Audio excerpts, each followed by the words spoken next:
Masih 6.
Di situ nanti aku minta yang itu ya.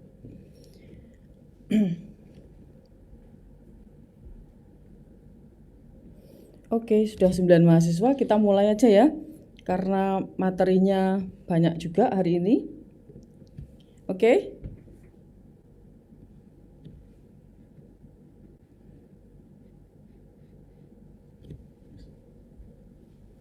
Belum. Enggak, belum.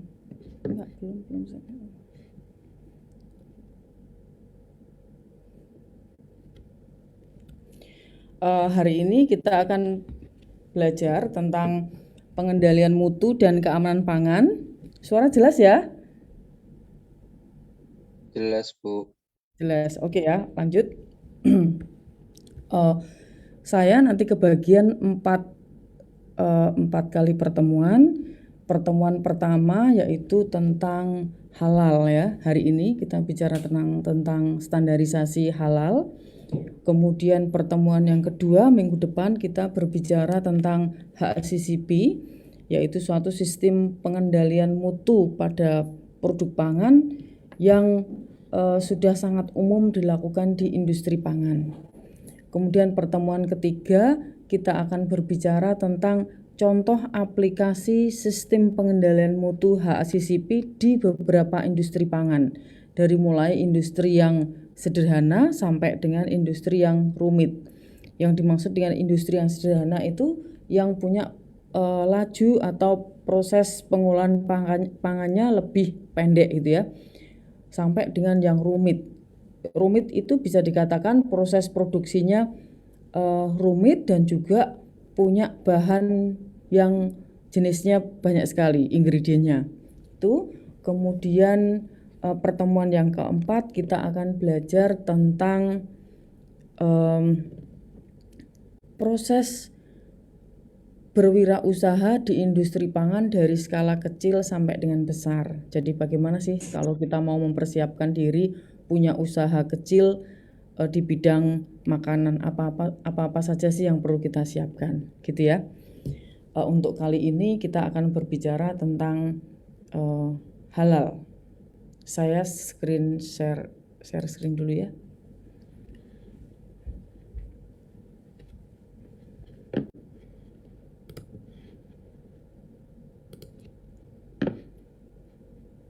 Gak kelihatan lah.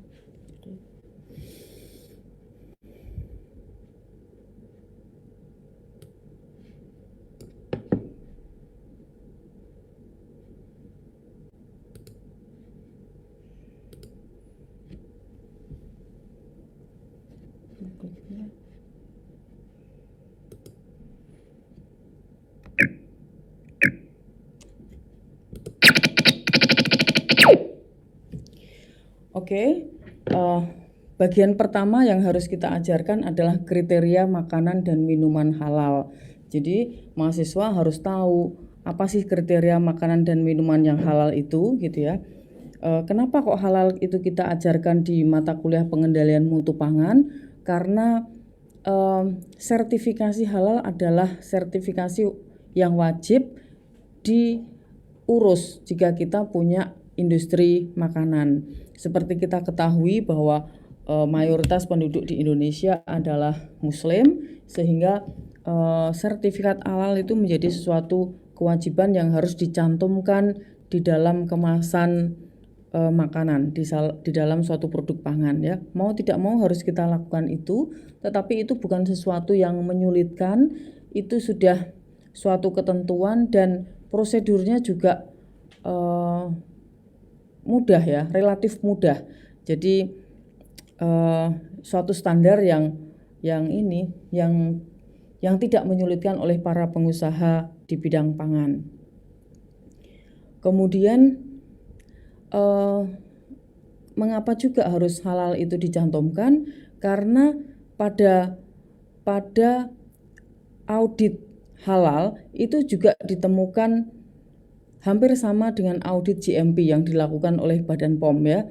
Jadi semakin banyak sertifikasi yang ada di dalam produk pangan tersebut, maka konsumen akan semakin menyukai. Oh, berarti produk pangan ini sudah diaudit beberapa kali gitu ya. Satu, dia harus pertama kan produk pangan itu harus punya izin edar ya. Izin edar itu ada dua. Satu dikeluarkan oleh Dinas Kesehatan, yang kedua oleh Badan POM, BPOM ya. Itu perlu audit untuk mereka mengeluarkan izin edarnya. Kemudian ditambah lagi jika itu halal, ada sertifikasi halal, itu berarti perusahaan itu diaudit kembali. Jadi semakin banyak sertifikasi yang masuk di dalam produk pangan tersebut, maka itu semakin disukai oleh konsumen. Itu kadang-kadang ada juga konsumen ya mewajibkan ada sertifikat halal ada di situ. Kalau tidak ada halalnya maka dia tidak beli. Itu juga sering sekali dijumpai. Nah, ini mau industri. Nah, sekarang untuk halal itu tidak hanya di produk pangan juga gitu. Contoh industri gas. Ada beberapa produk pangan yang juga menggunakan gas. Contoh menggunakan CO2. Nah, itu juga CO2-nya juga harus mendapatkan sertifikat halal. Seperti itu. Jadi ini untuk pengetahuan ya.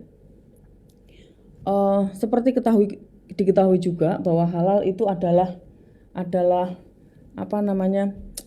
berdasar pada hukum Islam ya, orang Muslim ya.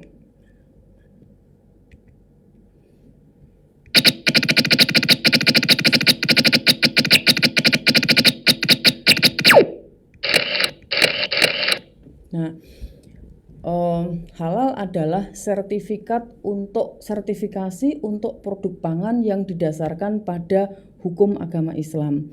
Jadi ini bukan bermaksud untuk yang bersifat keagamaan tidak, tetapi menunjukkan bahwa sebetulnya dasar mengapa halal itu harus ada, itu memang ada di dalam kitab suci orang Islam ya. Contohnya seperti itu. Dialah Allah yang menciptakan segala yang ada di bumi untuk kamu. Jadi semuanya, dan menghalalkan bagi mereka segala yang baik dan mengharamkan bagi mereka segala yang buruk. Jadi jelas di aturan Islam itu ada yang halal dan ada yang haram. Haram artinya tidak diperbolehkan untuk mengkonsumsi. Kemudian ada surat lagi, wahai sekalian manusia, makanlah yang halal. Nah, jadi perintah tentang halal itu adalah sudah dituangkan di dalam kitab suci. Jadi orang Islam itu harus mengkonsumsi makanan-makanan yang halal. Tidak boleh makanan yang haram, dan itu sudah sudah perintah dan diyakini oleh orang Islam. Nah, banyak sekali surat-surat di dalam kitab suci yang memerintahkan untuk mengkonsumsi makanan halal.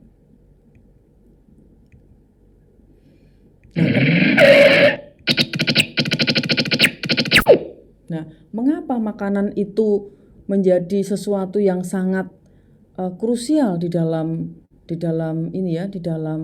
kehidupan manusia?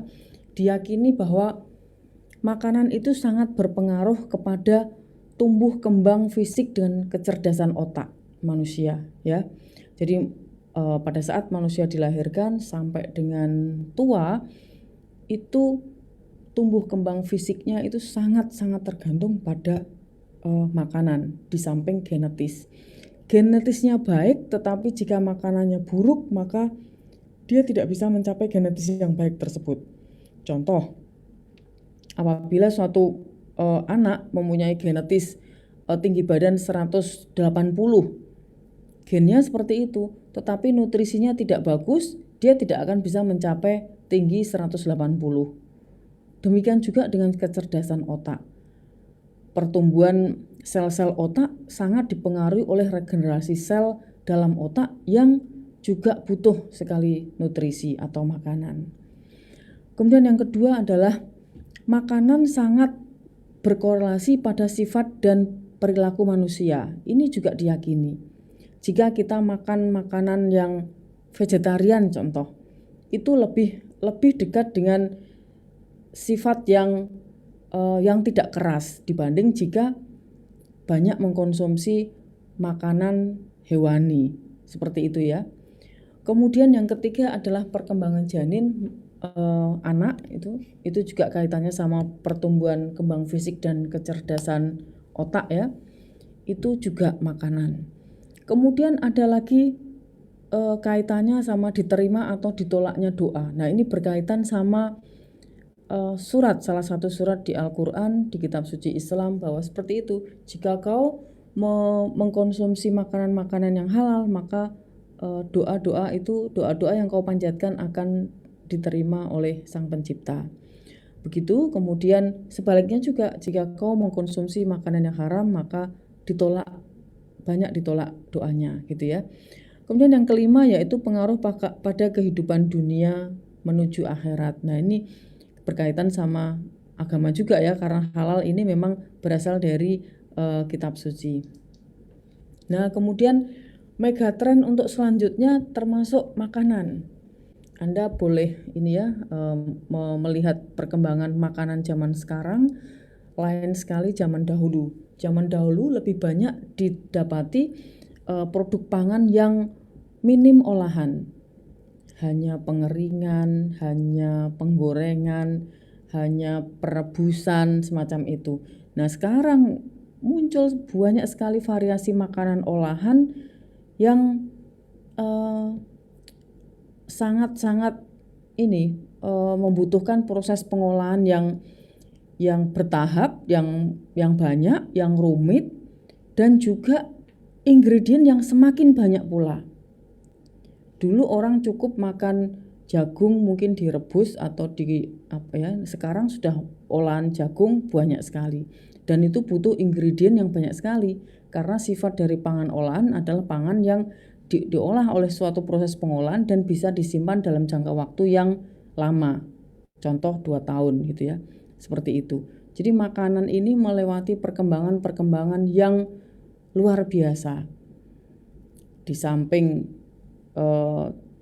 teknologi pangan itu menciptakan banyak sekali variasi makanan, membutuhkan banyak ingredient tambahan pangan yang lebih banyak juga, tapi juga berkorelasi pada timbulnya penyakit-penyakit baru ya dibanding zaman-zaman sebelumnya. Jika zaman-zaman sebelumnya manusia hanya cukup makan karbohidrat, protein, lemak dengan olahan yang simpel, sekarang tidak begitu ya. Sekarang manusia zaman sekarang justru banyak sekali mengkonsumsi pangan olahan daripada pangan segar. Itu tidak bisa dipungkiri. Nah, kaitannya sama halal itu apa? Karena semakin banyak sekali pangan olahan yang dibentuk, semakin ingredientnya semakin banyak, maka concern terhadap kehalalan setiap ingredient itu sangat diperlukan. Begitu ya.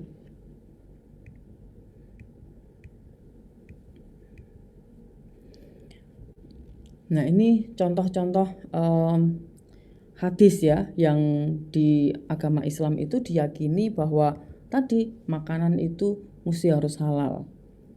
Oke. Nah, halal merupakan masalah fundamental bagi konsumen muslim. Betul itu ya. Jadi orang muslim karena diwajibkan makan makanan yang halal, maka dia cenderung untuk memilih produk-produk pangan yang sudah bersertifikat halal. Jika belum bersertifikat halal, maka dia akan mempertanyakan atau tidak akan membeli produk pangan tersebut. Begitu.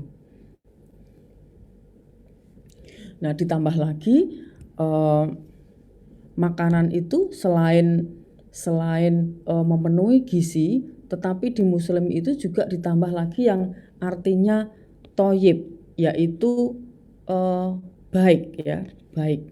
Jadi kalau ada slogan 4 sehat 5 sempurna, ditambah satu lagi 6 yaitu halal, ditambah 7 yaitu thoyyib atau baik. Baik dan tidak berlebihan. Jadi artinya baik di sini adalah contoh begini, makanan semuanya bagus ya, nasi, kemudian lauk, sayur, susu, buah dan sebagainya semuanya bagus. Tetapi untuk orang diabetes, dia tidak cocok dengan makanan itu.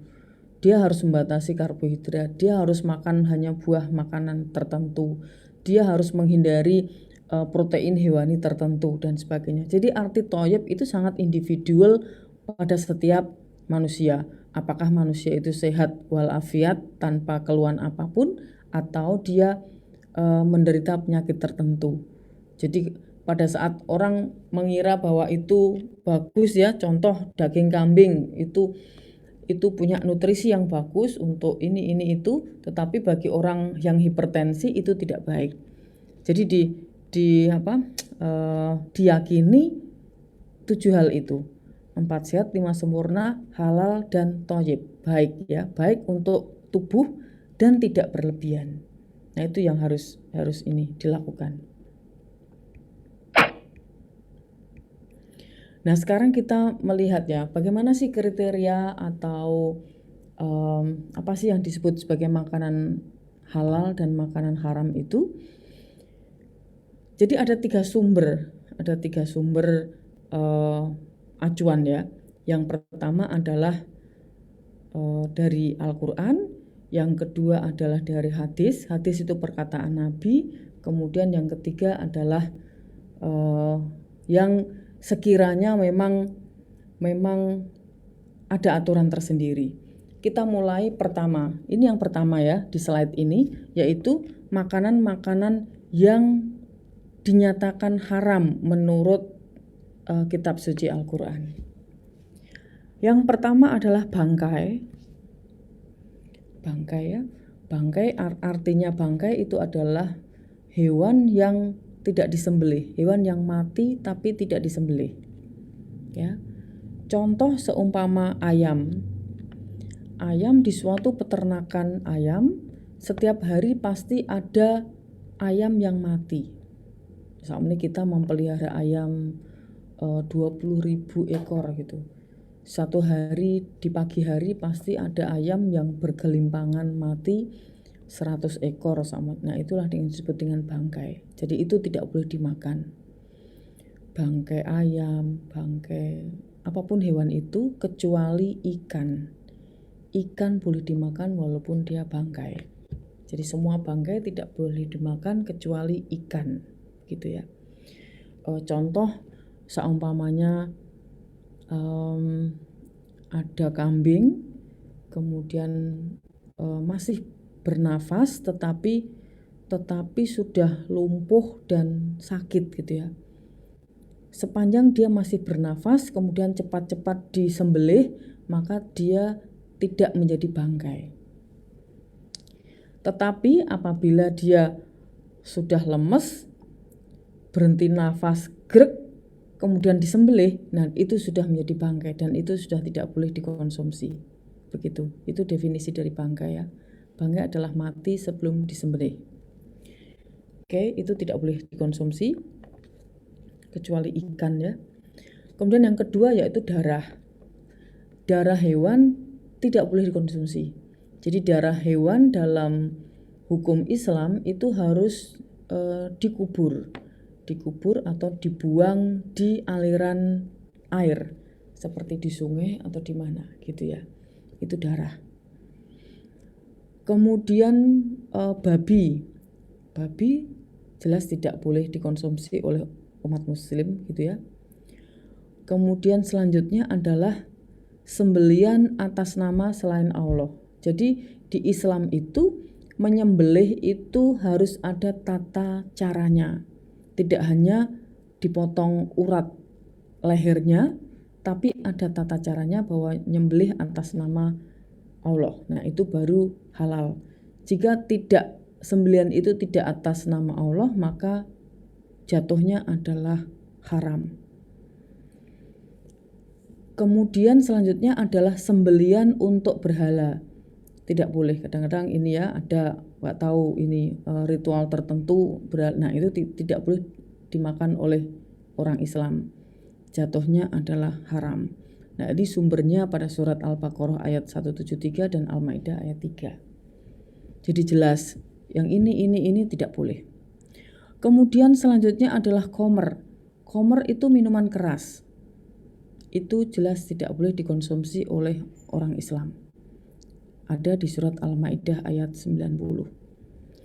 Kemudian sesuatu yang membahayakan. Nah, ini ada satu surat yang menuliskan bahwa jika ada sesuatu yang membahayakan itu tidak boleh dikonsumsi. Contoh seumpamanya yang tercampur di dalam makanan tetapi membahayakan. Gitu. Apapun itu ya. Membahayakan bagi tubuh tentunya. Kemudian segala yang menjijikkan dan kotor. Nah, itu juga ada dalam satu surat. Tidak boleh, jika itu menjijikkan dan kotor maka haram untuk dikonsumsi. Apapun itu, gitu ya. Nah, ini 4 poin ini adalah hal-hal yang tidak boleh dikonsumsi oleh umat Islam. Gitu. Kemudian yang berdasarkan hadis. Hadis itu adalah ucapan Nabi Muhammad ya. Nah, ada hadis yang menyebutkan bahwa tidak boleh mengkonsumsi bagian yang dipotong dari bagian dari binatang yang hidup. Jadi contoh misalnya memotong ekornya atau bagian binatang yang lain yang hidup kemudian dimakan, itu tidak boleh. Kemudian binatang buas yang bertaring tidak boleh makan kucing, tidak boleh makan anjing, segala sesuatu yang bertaring tidak boleh dimakan. Kemudian burung buas bercakar, kita tidak boleh makan elang, tidak boleh. Yang buas dan bercakar burungnya. Kemudian yang diperintahkan membunuh itu tidak boleh kita makan. Kemudian yang dilarang membunuh itu juga tidak boleh dimakan. Contohnya semut. Ada hadis yang melarang untuk membunuh semut sehingga semut itu menjadi haram jika kita makan. Itu hal-hal yang diharamkan menurut hadis. Kemudian yang ketiga yang saya tadi bilang ya, yang pertama adalah berdasarkan kitab suci Al-Quran.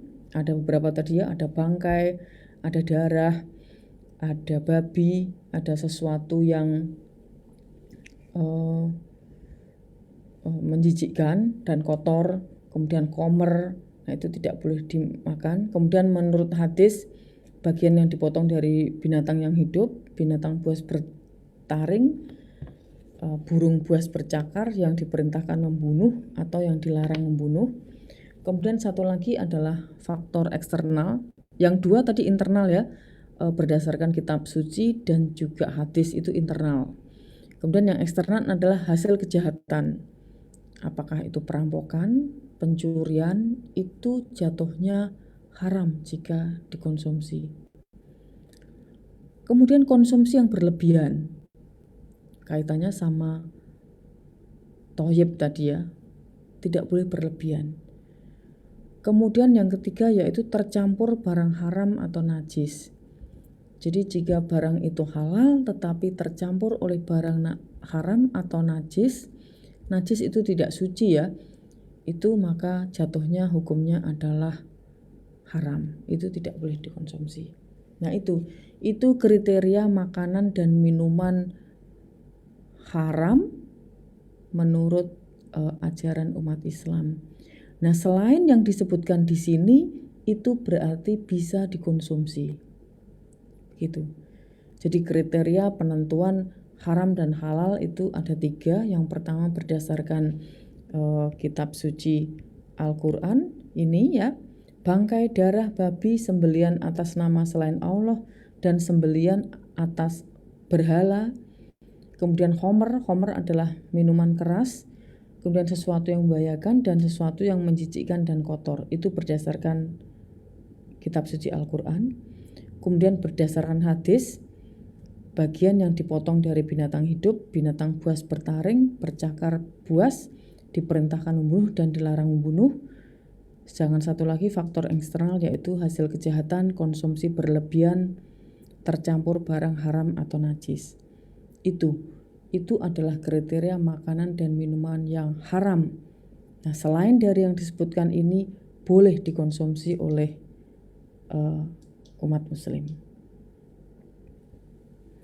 Nah, tadi kita sebutkan bahwa penyembelian di Islam harus punya kriteria khusus. Jadi penyembelih harus beragama Islam.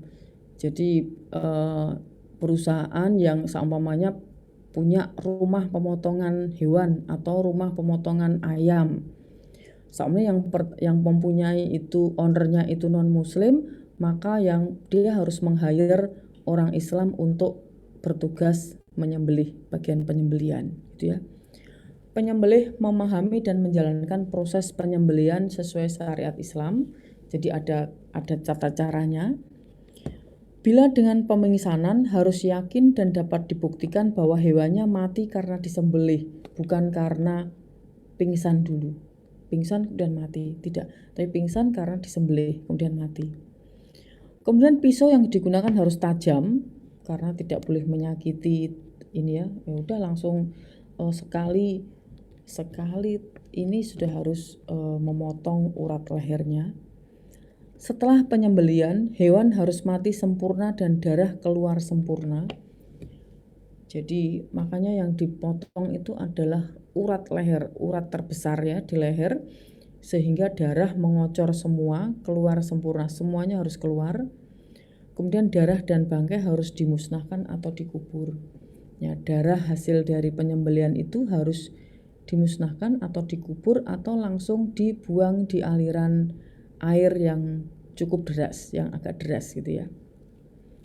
Itu tata cara penyembelian. Jadi seperti rumah pemotongan ayam, rumah pemotongan hewan, pemotongan sapi, pemotongan kambing dan sebagainya yang ada di setiap kota pasti ada ya. Nah, itu sebaiknya lebih baik harus disertifikatkan halal. Jadi caranya diaudit oleh lembaga yang berwenang, yaitu LPPOM MUI, akan mengaudit rumah pemotongan ayam atau RPH atau rumah pemotongan hewan untuk mendapatkan sertifikat halal. Mereka akan audit bagaimana cara menyembelihnya, bagaimana tata caranya, sudah sesuai belum dengan aturan. Kalau sudah sesuai, maka rumah pemotongan ayam atau rumah pemotongan hewan itu mendapatkan sertifikat halal yang menjamin daging atau tulang yang keluar dari RPA atau RPH itu adalah halal gitu ya. Jadi kalau mau pasang logo halal di daging itu diperbolehkan, dikeluarkan dari rumah pemotongan hewan yang sudah mendapatkan sertifikat halal gitu. Nah, ada yang namanya kosher, kalau mungkin Anda pernah dengar, yaitu ini panduan makan orang Yahudi. Nah, ini berbeda dengan halal ya. Ada bedanya. Jadi zaman dulu itu zaman tahun 1990 ke bawah, itu sertifikasi halal di Indonesia atau di dunia itu belum banyak dilakukan. Cuman komunitas-komunitas kecil yang concern ke situ. Tetapi merebak di situ justru kosher yang banyak dilakukan, yaitu sertifikat kosher. Ada kesamaan dan juga ada perbedaan. Nah, di luar negeri sana ada, makanya suka ada kosher food gitu. Tapi halal food belum ada waktu itu. Nah, mulai tahun 1990-an mulai concern ini tentang halal. Nah, karena komunitas atau konsumen muslim di dunia itu sangat besar, maka akhirnya mulai tahun 2000-an itu halal yang semakin marak ada di perduniaan ini dan juga diwajibkan di seluruh dunia untuk produk-produk yang memang akan diproduksi untuk pemasaran massal gitu, yang memang membutuhkan sertifikat halal. Seperti itu ya.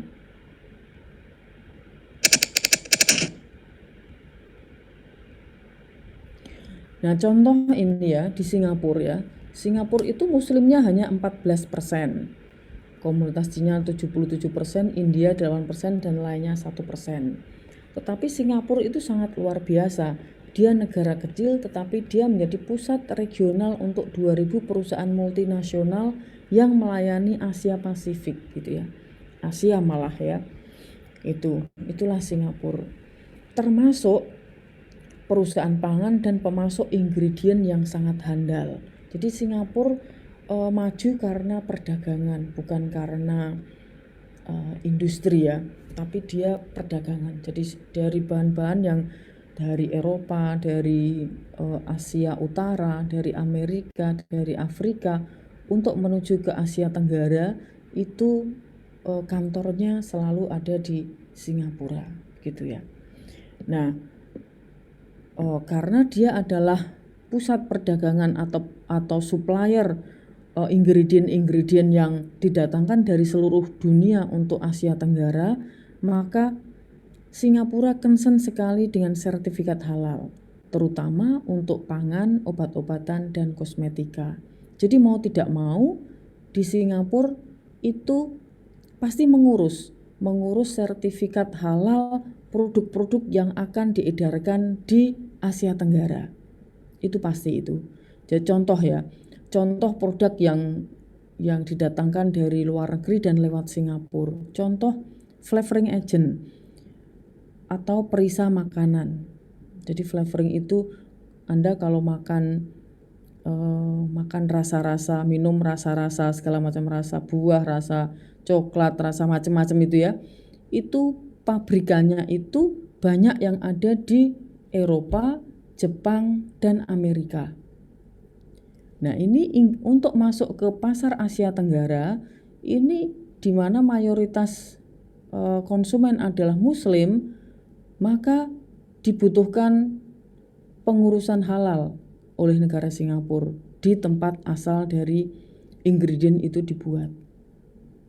Nah, sampai sekarang Singapura sangat concern untuk itu karena menyadari bahwa mayoritas penduduk Asia Tenggara adalah muslim gitu ya.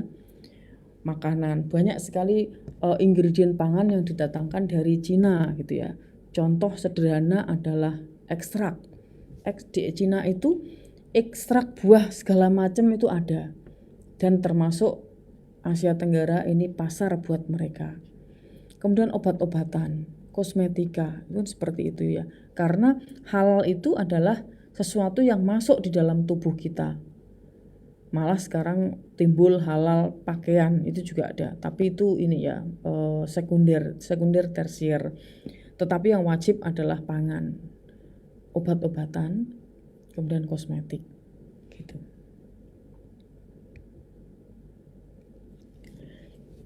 Nah, tadi sebelumnya dilakukan pembahasan babi. Babi itu sama sekali tidak boleh dikonsumsi oleh orang muslim.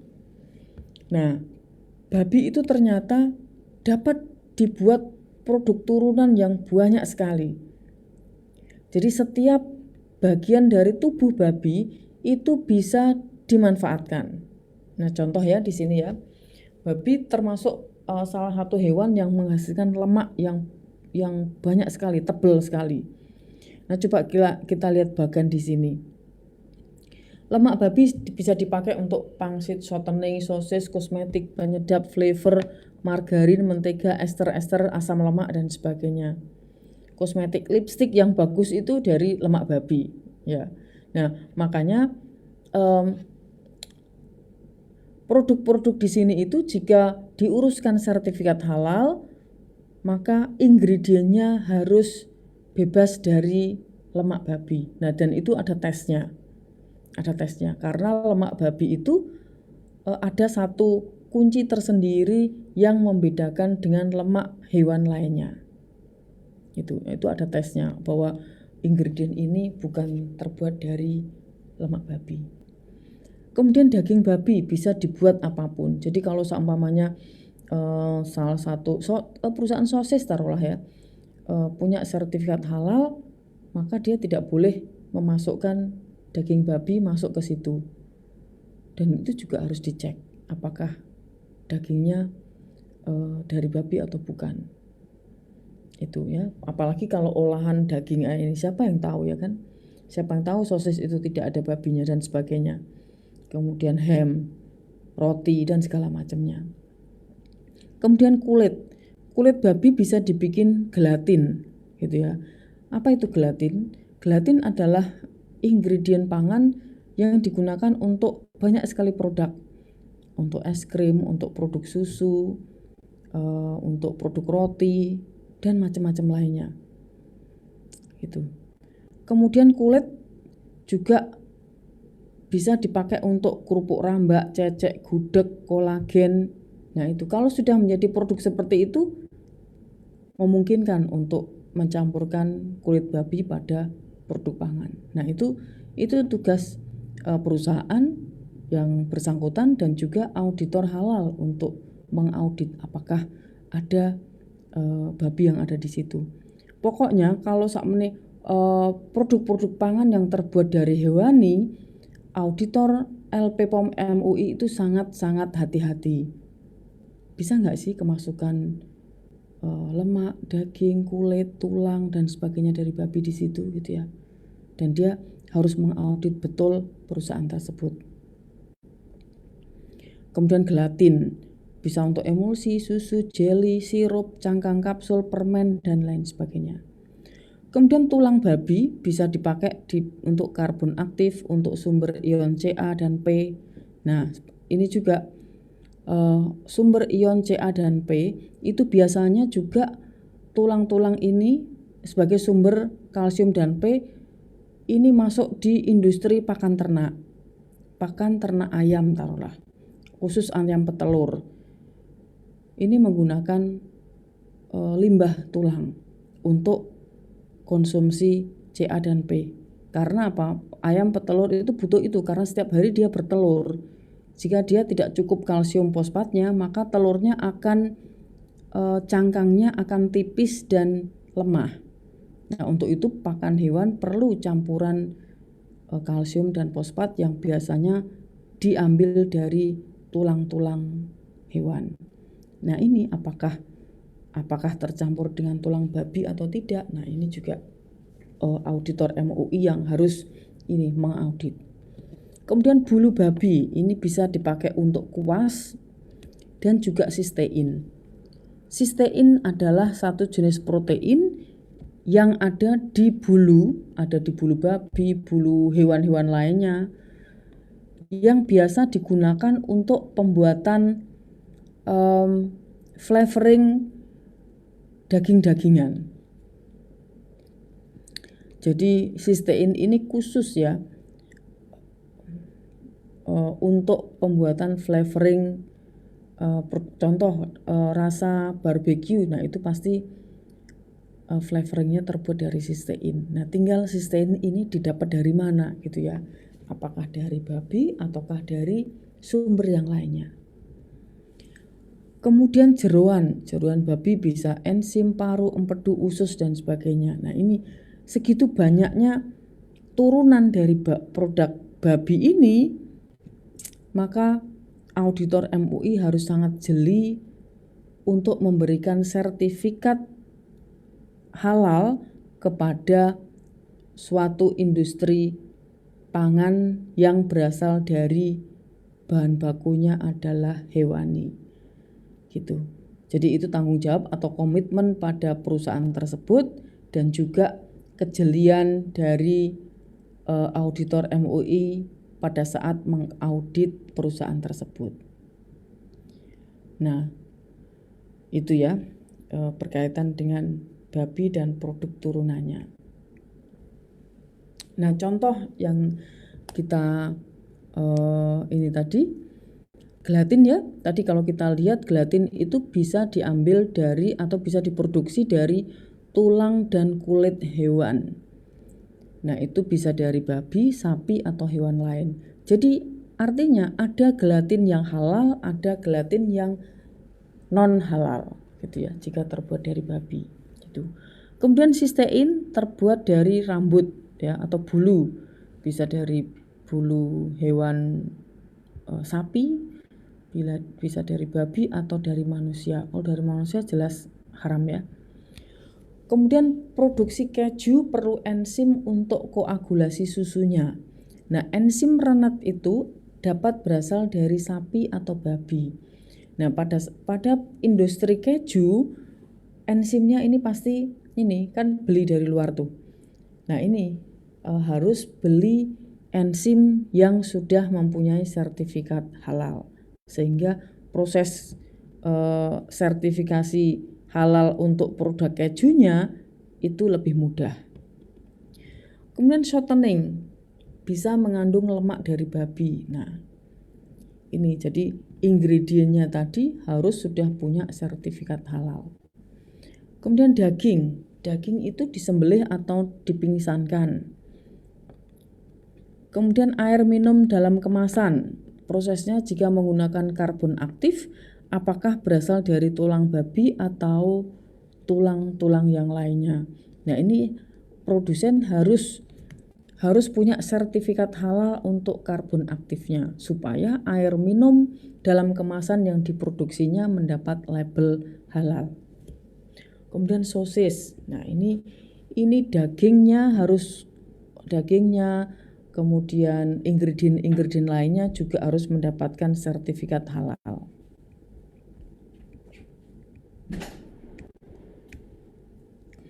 Vetsin ya. Nah, ini vetsin juga begitu. Ada enzimnya. Enzimnya itu apakah dari halal atau haram. Kemudian bumbu masak, contoh ya, masako atau sajiku yang mengklaim pakai daging ayam dan sapi. Nah, itu sebetulnya dagingnya ayam beneran atau tidak. Nah, itu juga komitmen dari perusahaannya dan juga kejelian dari auditor sertifikat halal. Kemudian untuk roti, raginya ya. Ragi ini punya ingredient lain dalam pembuatan ragi.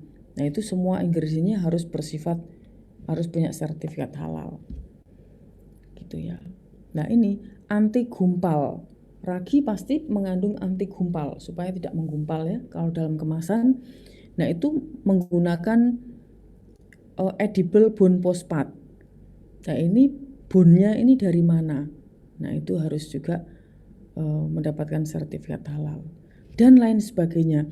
Jadi banyak sekali produk-produk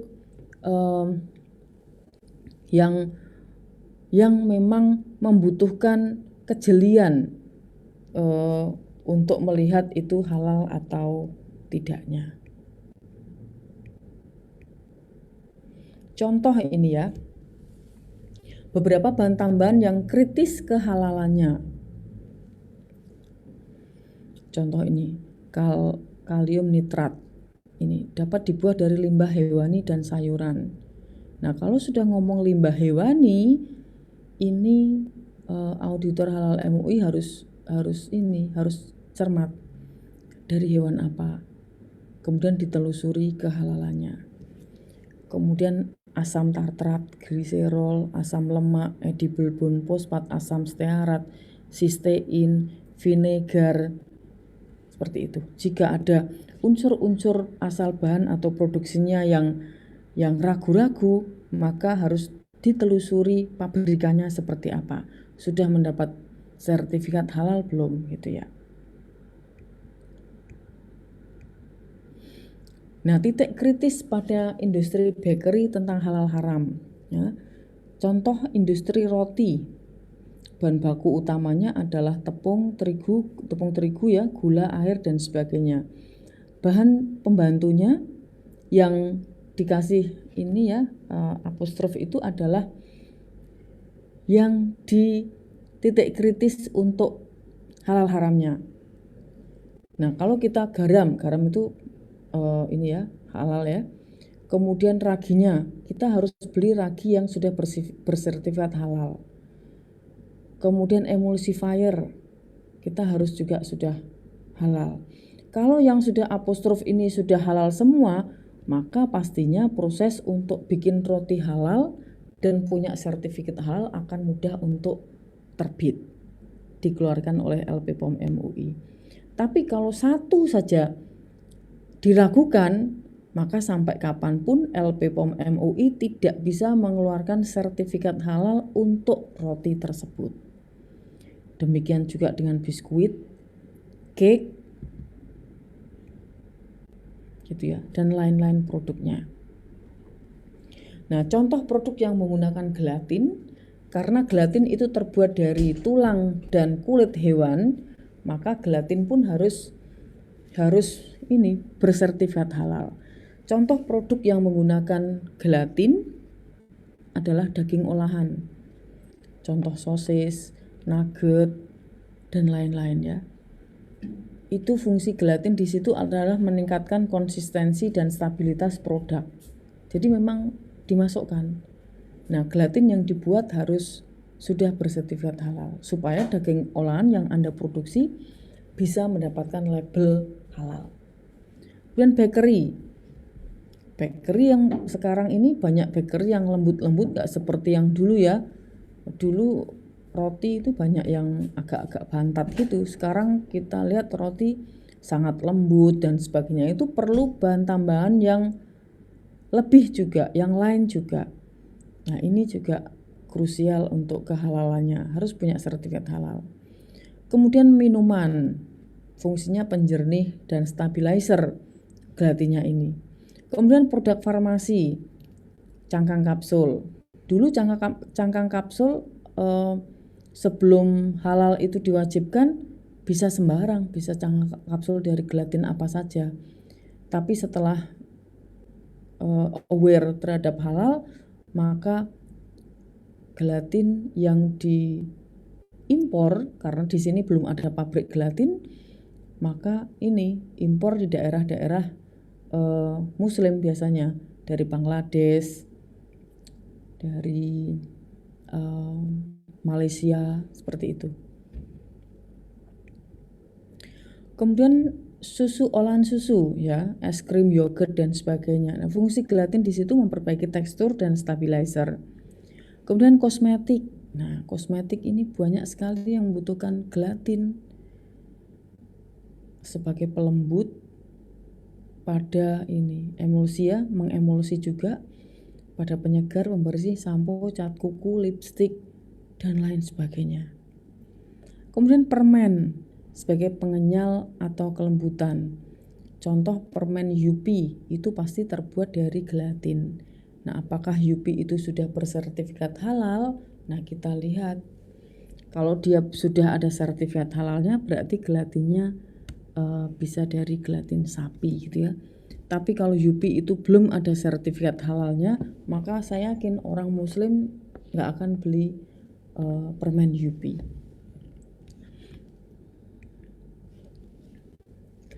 Nah, sekarang identifikasi titik kritis. Yang dimaksud dengan titik kritis adalah tempat yang memungkinkan masuknya bahan haram atau najis ke dalam produk.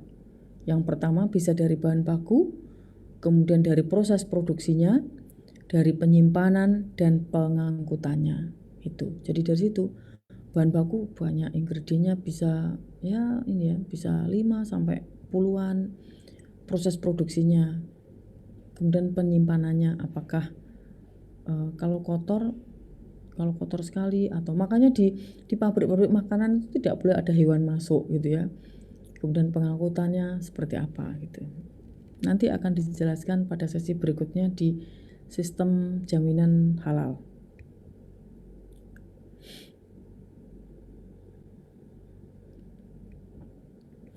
Nah, contoh ini ya, pada produk roti atau cake gitu ya. Ini bahan-bahan yang kritis: ragi, butter, emulsifier, improver, kemudian bahan pengembang, rum itu tidak boleh digunakan ya, karena dia termasuk ini punya kandungan alkohol yang agak tinggi gitu ya, seperti itu. Nah, yang kritis-kritis ini kalau pengen cepat rotinya itu mendapat sertifikat halal, maka bahan-bahan yang kritis ini yang kita beli harus sudah punya sertifikat halal. Itu. Jadi yang punya sertifikat halal itu tidak hanya produk jadi, tapi ingredient itu harus sudah punya sertifikat halal.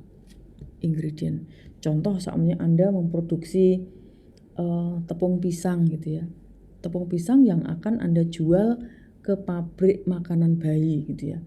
Anda mengumpulkan banyak pisang, kemudian Anda tepungkan, Anda keringkan gitu ya.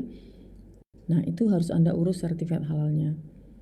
Baru kemudian perusahaan makanan bayi akan order tepung pisang ke Anda. Oh, tepung pisang Anda sudah punya sertifikat halal, sehingga saya bisa mempermudah proses membuat sertifikasi halal pada produk makanan bayi saya gitu. Anda jual produk apa ya, bahan baku lainnya, itu lebih baik Anda urus sertifikat halalnya. Karena apa? Industri pangan olahan akan memilih bahan atau ingredient yang sudah punya sertifikat halal, karena akan memudahkan dirinya mensertifikat halalkan produk akhirnya. Begitu. Jadi di dalam SOP pada sistem jaminan halal itu cara order atau SOP order bahan itu juga disebutkan mengambil atau mengorder bahan baku yang sudah bersertifikat halal. Gitu ya. Kalau itu belum ada sertifikat halalnya, maka agak cukup rumit sehingga panjang keluar sertifikat halalnya. Anda akan dimintai bagaimana produsen itu mengolah bahan tersebut. Anda harus setor diagramnya, diagram olahannya gitu, sampai kemudian diaudit betul sehingga bisa lolos gitu ya. Contoh keripik tempe, keripik-keripik yang lain, snacknya, Vitsin seperti yang saya bilang tadi ya. Kemudian beberapa bumbu barbeque yang itu halal atau tidak, karena bumbu barbeque bisa terbuat dari sistein. Sistein bisa terbuat dari bulu apa saja, bulu manusia, bulu babi, bulu sapi, atau hewan-hewan lainnya. Kemudian produk terasi menggunakan pewarna yang bukan untuk makanan. Itu jatuhnya adalah haram karena apa? Membahayakan. Contoh, suatu produk pangan menggunakan pewarna tekstil. Secara ini ya dia tidak ada dalam Al-Quran begitu, tidak ada dalam hadis, tetapi itu membahayakan tubuh manusia sehingga bisa jatuhnya adalah haram. Ya, kecap jika pakai Vitsin ya. Ya. Sambal pecel, bumbu masak dan sebagainya. Ini jika pakai ingredient yang tidak bersertifikat halal. Ya, produk bumbu masak ya, minyak goreng, MSG, HVP. Terasi. Jadi HVP itu adalah hydrolyzed vegetable protein. Jadi biasanya terbuat dari kedelai ya, sebagai ini. membuat gurih bumbu masak tersebut. Kemudian mie, bakso, kita bisa lihat. Nah, boraks. Boraks itu membuat makanan menjadi kenyal, tetapi itu adalah bahan tambahan panganan yang tidak diperbolehkan dicampur dalam proses pembuatan makanan. Maka jatuhnya jika bakso itu mengandung boraks, maka dia jatuhnya bisa haram, gitu ya, karena tidak diperbolehkan, termasuk ingredient terlarang yang tidak boleh masuk dalam produk pangan. Kerupuk jika menggunakan pewarna yang bukan makanan, banyak kerupuk yang menggunakan pewarna tekstil ya. Boraks atau bleng pada kerupuk puli itu pun tidak boleh karena jatuhnya tadi membahayakan tubuh.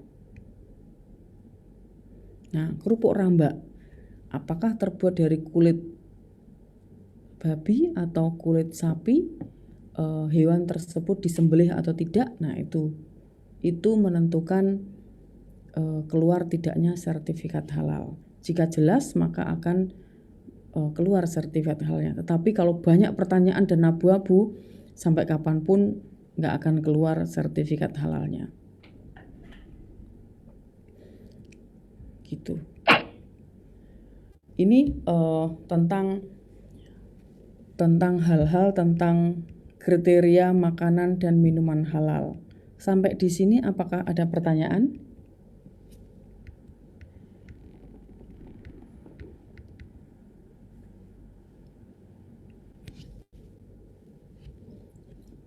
Gimana? Belum ada, Bu. Sudah jelas ya? Iya. Jadi poin terpenting di sini kriteria adalah sudah jelas. Jadi yang menjadi batasan adalah acuan, bukan batasannya, menjadi acuan kriteria makanan dan minuman halal adalah tadi berdasarkan Al-Quran bisa disebutkan yaitu bangkai, darah, babi, kemudian makanan yang disembelih selain atas nama Allah, maka hewan yang disembelih atas nama berhala, kemudian khamr atau minuman keras, kemudian makanan yang membahayakan, kemudian makanan yang menjijikkan atau kotor. Itu yang berdasarkan Al-Quran.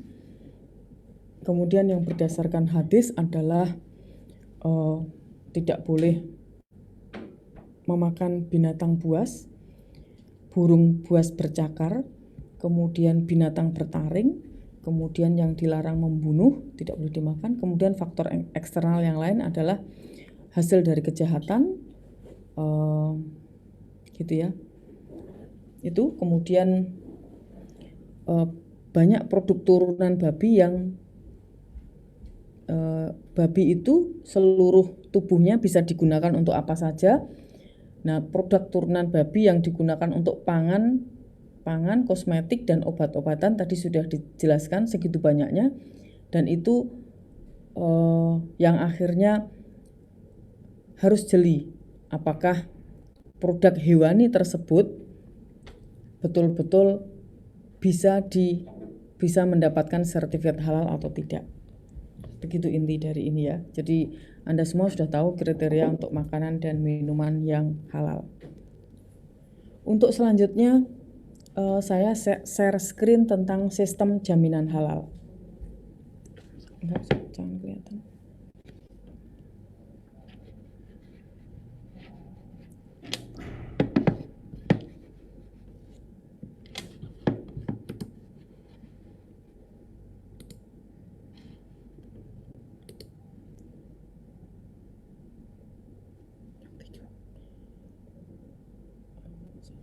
Satu lagi yang lainnya. Ini pengantar nih.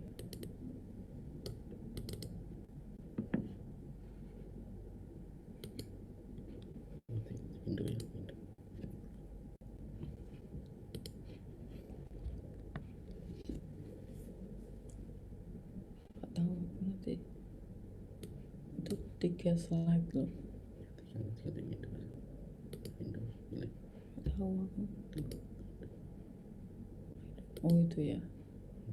Ya wis, oke. Oke.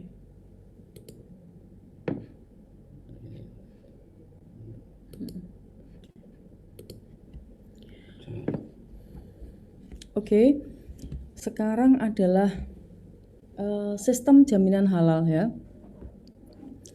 Jadi karena setiap produk pangan itu wajib mendapatkan sertifikat halal dan itu harus diurus oleh perusahaan, baik perusahaan rumah tangga maupun perusahaan mikro atau menengah atau besar. Lembaga yang mengurusi itu namanya adalah LPPOM MUI. Terus mulai tahun kemarin namanya bergabung dengan satu lagi yang namanya BPJPH di bawah Departemen Agama gitu ya. Nah, sekarang saya akan jelaskan tentang sistem tentang kriteria sistem jaminan halal.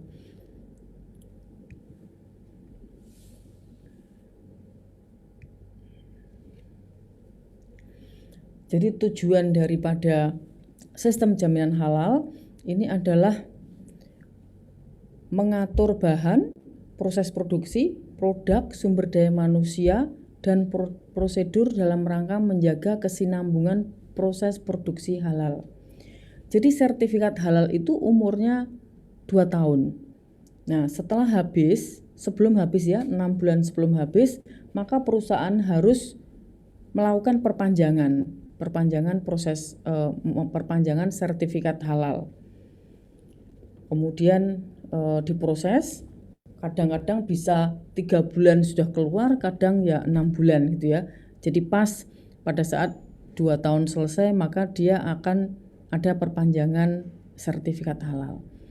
Nah, tata caranya adalah seperti ini, sistem jaminan di SJH ini.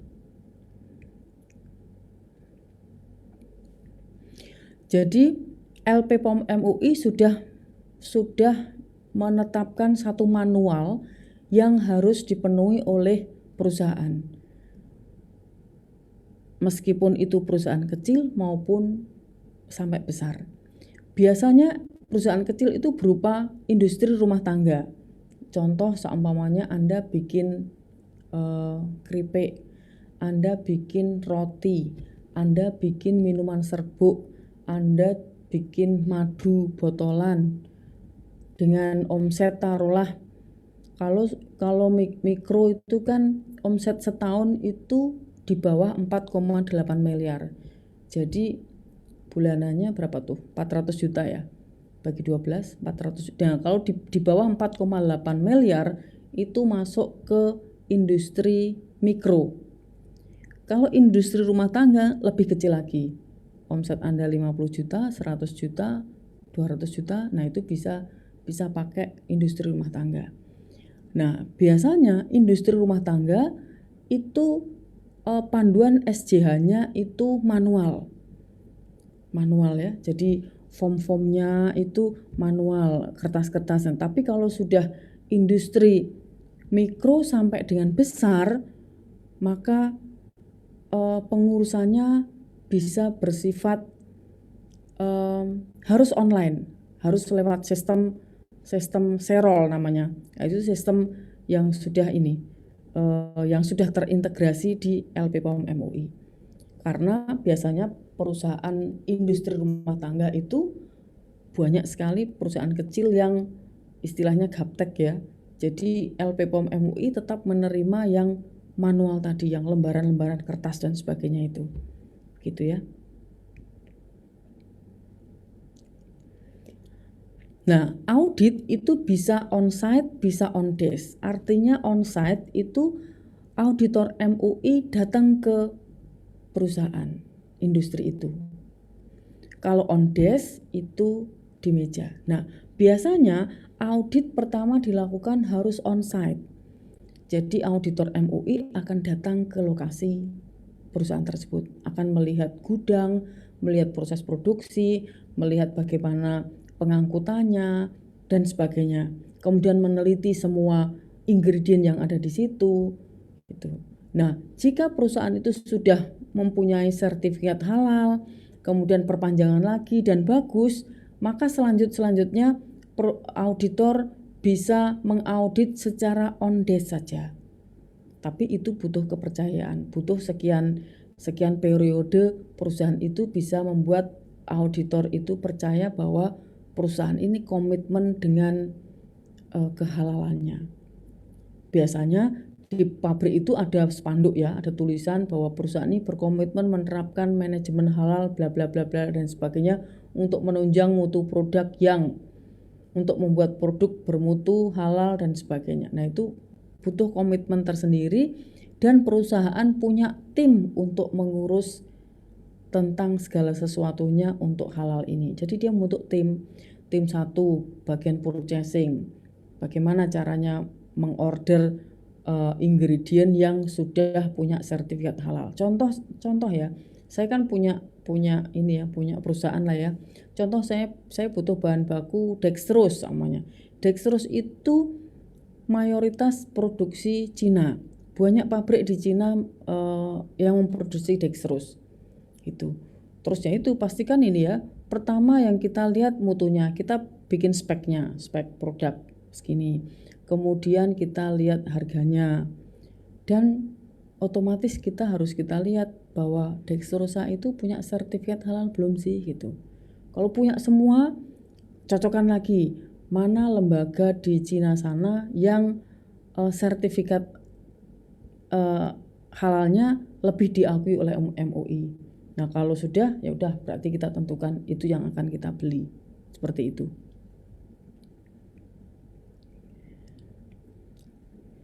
Nah, LPPOM MUI yang pertama akan menerbitkan sertifikat halal, gitu ya. Kemudian yang kedua adalah status implementasi SJH. A jika bagus, B A kalau sudah A maka dia tahun depan atau 2 tahun lagi bisa diuji diaudit secara on desk, tidak perlu on site. Tidak perlu datang ke lokasi. Tapi kalau masih B, maka auditor MUI akan selalu datang setiap 2 tahun. Gitu. Jadi mereka menilai bagaimana sih perusahaan itu bisa mengimplementasikan sistem jaminan halal di perusahaan itu. Jika bagus, maka saya hanya perlu auditnya on desk saja. Tapi kalau ini masih kurang, 2 tahun lagi saya akan datang lagi untuk audit on site, datang ke pabrik. Gitu ya. Nah, sertifikat halal bentuknya seperti ini. Jadi kalau tidak seperti ini maka perlu ditanyakan lagi ya. Nah, nilai status SJA bisa A, bisa B ya. Nah, B seperti itu. Nah, semacam ini. Dari luar ya, nama pabrik Nippon Protein. Nah, dia jualan protein ya dari Jepang ke Indonesia.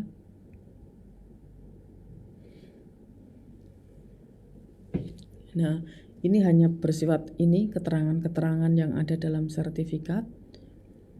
Contoh jika restoran, catering, perusahaan itu. Kemudian rumah pemotongan hewan harus punya sertifikat halal.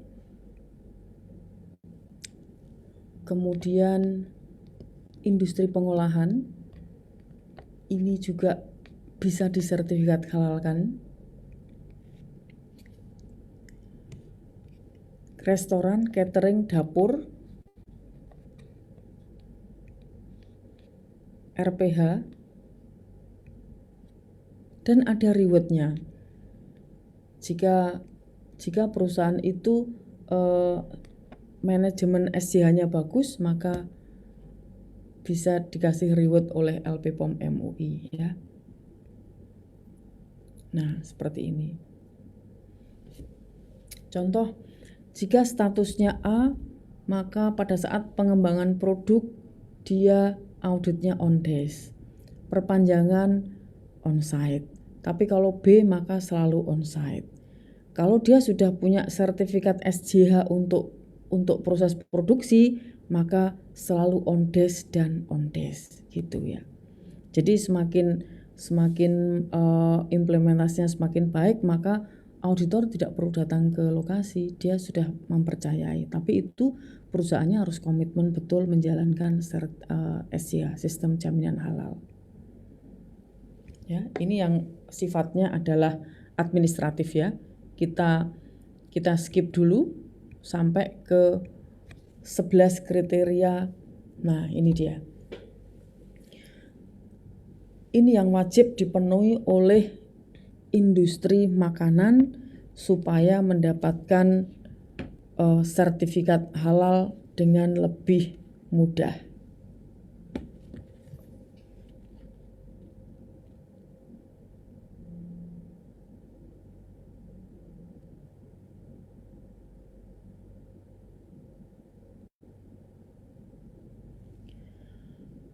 Oke, yang pertama adalah kebijakan halal. Jadi perusahaan tersebut harus punya kebijakan tentang halal. Contoh perusahaan saya, kita berkomitmen untuk menjalankan manajemen halal. Nah, itu kebijakan yang dibuat berkaitan dengan halal. Kemudian membentuk tim manajemen halal. Kita harus membentuk tim dulu. Siapa sih yang mengurusi sertifikasi halalnya? Kemudian kita melakukan pelatihan dan edukasi. Pelatihan tentang halal meliputi tadi kriteria makanan dan minuman halal dan juga pelatihan tentang sistem jaminan halal. Kemudian bahan harus mendapat sertifikat halal. Kemudian produk akhir, fasilitas produksi yaitu sarana dan prasarana. Kemudian prosedur tertulis untuk aktivitas kritis. Tadi kita sebelumnya sudah belajar tentang aktivitas kritis, maka harus ada prosedur tertulis supaya kita gampang menelusurinya. Kemudian ke-8 yaitu kemampuan telusur. Jadi produk ini harus ada kemampuan menelusurinya. Suatu saat kalau produk batch ini dinyatakan ini kok diragukan halalnya, maka perusahaan harus punya kemampuan menelusuri produk itu dibikin pada hari apa, di mesin yang sama, mesin yang mana, bahan bakunya apa saja. Nah, bahan baku itu didatangkan dari mana, itu harus tercatat sehingga menelusuri produk itu dengan mudah. Kemudian penanganan produk yang tidak memenuhi kriteria, penanganan produk yang bersifat reject secara halal. Nah, itu penanganannya seperti apa? Harus punya sistem. Kemudian audit internal. Jadi di internal perusahaan harus bisa mengaudit diri sendiri, jangan sampai yang mengaudit melulu auditor MUI. Jadi harus mengkoreksi sendiri ya. Contoh Ubaya ada audit internal. Nah, itu ada timnya dan segala macam untuk mengaudit segala macamnya. Kemudian kaji ulang sistem manajemen. Jadi perlu dikaji apakah manajemen yang ada itu sudah bisa melaksanakan pekerjaannya dengan baik. Itu 11 kriteria sistem jaminan halal yang harus diterapkan di perusahaan. Mau perusahaan industri rumah tangga sampai dengan industri yang besar. Nah, kita coba satu-satu ya untuk menjelaskan. Kebijakan halal harus menetapkan kebijakan halal tertulis yang menunjukkan komitmen perusahaan terhadap produk halal ya. Ditulis atau terintegrasi dengan sistem kebijakan lain juga boleh. Contohnya seperti ini. Contohnya ini ya, ditulis di banner, di poster dan sebagainya. Contoh yang biasa kan perusahaan berkomitmen menjalankan sistem jaminan halal dan seumpamanya good manufacturing process untuk menghasilkan produk-produk yang bermutu tinggi, aman dan halal. Nah, itu komitmen kebijakan halal yang harus diterapkan di satu perusahaan.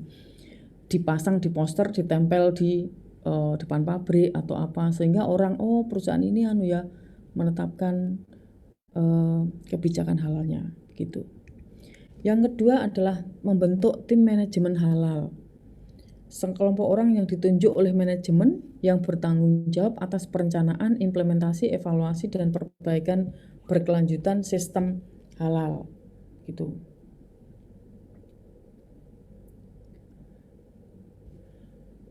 Nah, tim manajemen halal ini dibentuk oleh manajemen ya. Biasanya terdiri dari kepala pabrik pasti iya, kemudian bagian purchasing, bagian pembelian, kemudian ada bagian produksi, kemudian ada adminnya. Nah, itu harus membentuk tim ya. Penunjukan harus ada SK-nya. SK ditandatangani oleh direktur ya, bahwa itu yang bertanggung jawab untuk menjalankan manajemen halal di industri tersebut. Kemudian koordinator tim manajemen halal sekurang-kurangnya seorang manajer teknis dan diutamakan seorang yang muslim, gitu ya.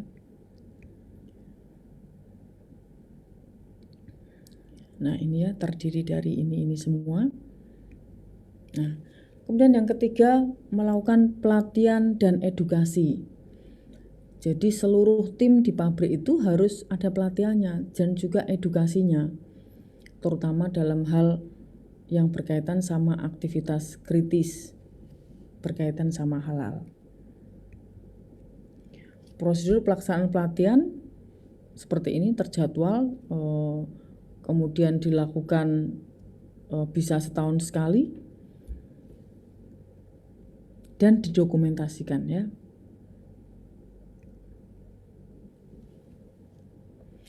Nah, ini pelatihan dan edukasi bisa internal, bisa eksternal.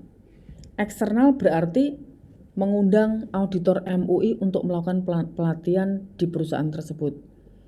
Kalau internal berarti oleh tim tadi, tim manajemen tadi yang melakukan edukasi kepada karyawan. Seperti ini loh. Nah, untuk yang melatih di internal, dia harus sudah pernah melakukan harus melakukan training sistem jaminan halal yang diberikan oleh LPPOM MUI dan harus punya sertifikat. Seperti itu. Pelatihan eksternal setidaknya dilakukan 2 kali setahun atau lebih sering tidak apa-apa. Jadi supaya terampil untuk urusan manajemen halalnya. Gitu ya. Bisa ada pretest dan posttest. Ya, seperti pelatihan dan edukasi pada umumnya.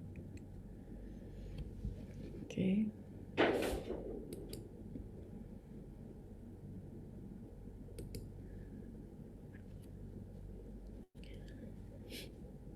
Kemudian selanjutnya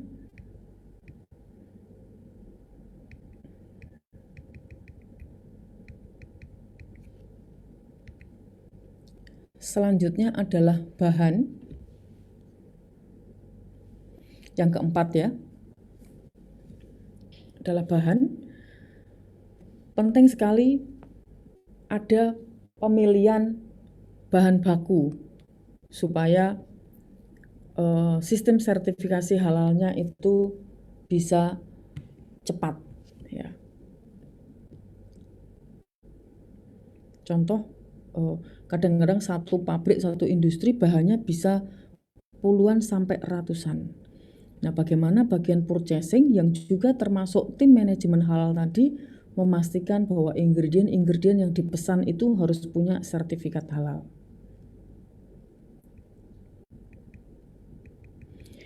Nah, bahan ada beberapa macam. Yang pertama adalah bahan baku dan bahan tambahan. Yang kedua adalah bahan penolong. Ini semua kalau ingin mudah semuanya harus punya sertifikat halal. Sehingga produk yang Anda bikin itu cepat prosesnya mendapatkan sertifikat halal dan dicantumkan dalam kemasan produk. Nah, kriteria bahan yang tidak boleh sesuai dengan tadi ya, babi dan turunannya, homer atau minuman beralkohol, turunan homer, darah, bangkai, bagian tubuh dari manusia,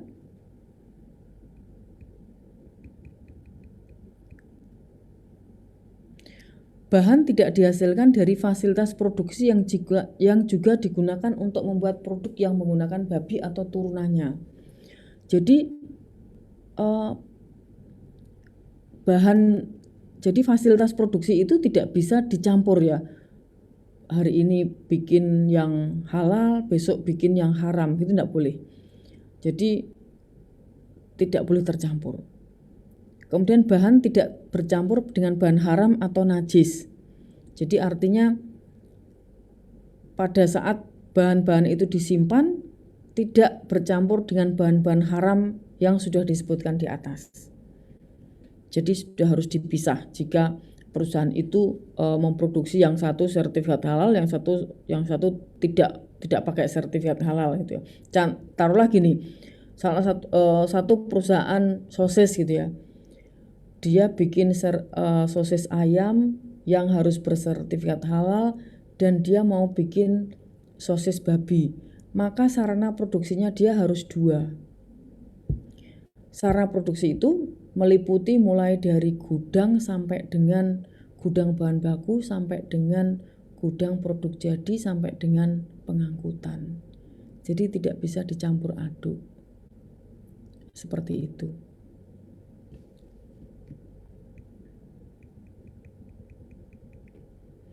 Nah, ini bahannya sesuai dengan tadi, sudah harus hewan halal dan sebagainya. Kemudian cara pembuktian kehalalan bahan jenis hewan itu RPA atau RPH-nya kalau bisa sudah bersertifikat halal, jadi lebih mudah. Kemudian persyaratan jika menggunakan alkohol atau etanol. Jadi alkohol tidak boleh berasal dari industri khamr, industri minuman beralkohol. Tidak boleh. Jadi alkohol itu tidak boleh diambil dari industri alkohol yang melalui proses fermentasi. Itu. Boleh menggunakan alkohol apabila kadar alkohol pada produk akhir tidak terdeteksi. Jadi di GCMS alkohol itu tidak muncul.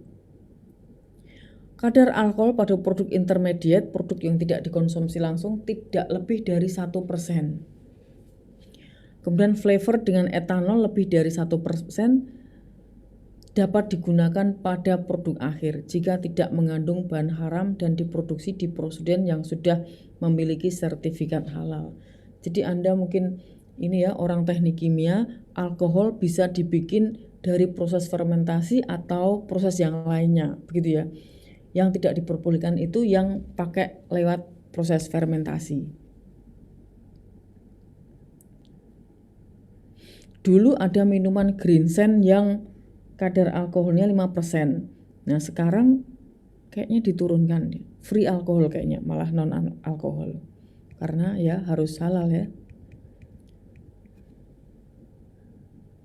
Nah ini persyaratan alkohol atau etanol yang boleh digunakan. Jadi hasil samping industri khamr yang berbentuk cair dan hanya diperoleh secara fisik tidak boleh digunakan. Kemudian hasil samping industri khamr atau turunannya berbentuk padat, misalnya brewer yeast, boleh digunakan setelah dicuci. Jadi begini, penggunaan alkohol pada industri pangan ini sangat apa istilahnya tuh rentan sekali untuk mendapatkan sertifikat halal. Jadi banyak syaratnya. Karena memang berkaitan sama khamr tadi, ada ayat Al-Quran yang tidak memperbolehkan untuk mengkonsumsi khamr atau minuman beralkohol. Jadi kalau bikin produk pangan yang pakai alkohol, memang harus ditelisik secara terus sama auditor halalnya, masih diperbolehkan atau tidak, seperti itu. Nah ini lanjutan dari persyaratan alkohol atau etanol tadi. Contoh dapat digunakan jika bahan atau produk telah direaksikan lebih lanjut sehingga menghasilkan senyawa baru. Jadi persyaratnya sangat panjang.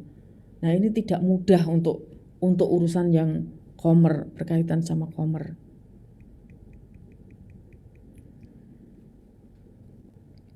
Kemudian persyaratan bahan mikrobial. produk tidak menyebabkan infeksi dan intoksikasi pada manusia. Jadi banyak produk yang ini ya, yang berasal dari mikrobial, yogurt, kemudian apalagi ya, produk-produk cair yang biasanya untuk pengobatan. Nah ini pun begitu. Jadi produk tidak menyebabkan infeksi dan intoksikasi pada manusia. Kemudian media pertumbuhan dan sebagainya harus ditentukan.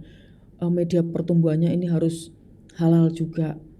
Contoh pada saat MSG atau Vitsin itu kan dulu ada ini diragukan kehalalannya karena dulu dia menggunakan, kalau tidak salah itu enzim dari babi. Nah sekarang ini banyak menggunakan dari tetes tebu. Nah seperti itu ya. Jadi harus dirunut dulu apakah medianya ini menggunakan hal yang tidak halal. Nah contoh-contohnya ya, produk mikrobial yang diperoleh dengan pemisahan dari media pertumbuhan yang menggunakan bahan haram dan nyadis selain babi dan turunannya harus dilakukan pencucian. Jadi Islam itu ada kaidah pencucian yang syar'i yang harus diikuti. Nah ini juga rumit sekali. Jadi memang apa ya, kalau berkaitan sama etanol, sama mikrobial, nah ini perlu sekali runtutannya itu panjang. Kemudian bahan dan dokumen pendukungnya, ini kaitannya masih bahan di poin keempat, yaitu tadi pendukungnya adalah sertifikat halal. Suatu bahan tidak selalu harus dilengkapi dengan sertifikat halal sebagai standar persetujuannya. Tidak selalu memang, tetapi jauh lebih mudah jika sudah bersertifikat halal. Contoh bahan yang tidak selalu ya, tadi yang non sertifikat halal, maka Anda harus bikin speknya apa. Nah spek itu ditentukan, Anda harus uji analisa ini itu, kemudian diagram alir pembuatan bahan tadi seperti apa, kemudian ada surat pernyataan bahwa produk ini memang melalui proses yang seperti yang di diagram alir, jadi tidak menipu seperti itu. Nah itu baru boleh bisa dinyatakan lolos oleh auditor LPPOM MUI. Nah ini dokumen dari bahan itu meliputi sertifikasi halal. Jelas jika halal maka oke, lanjut, go ahead dengan mudah ya. Kemudian speknya itu bisa meliputi deskripsi produk, proses, komposisi, kandungan dan sebagainya yang diminta nanti apa, itu ditentukan oleh LPPOM MUI. Kemudian diagram alur proses produksi, Anda harus mencantumkan bagaimana bahan tersebut, cara pembuatannya. Dokumen bahan bisa COA dari lab gitu ya.